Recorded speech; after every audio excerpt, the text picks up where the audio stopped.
Well, we have seen of course, we have seen very little snow so far this year, and it also hasn't been particularly that cold overall. Now, 22 News reporter Heath Kalb is live in Springfield with what people are happy or not about the snow and how they're preparing for this evening's snow event. Heath? Adam, we're actually just starting to see some snowflakes fall out here. It's a nice look, but as we all know, snow has been few and far between here in the Pioneer Valley this winter, but with the precipitation falling now and coming this evening, it means winter prep is needed.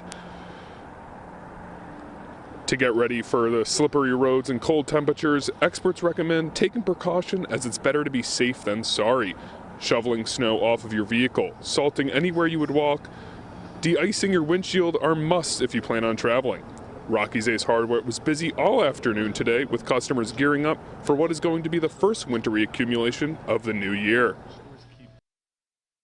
Yeah, I would suggest a shovel, some ice melt, and if you're worried about your windshield icing up, some de-icer.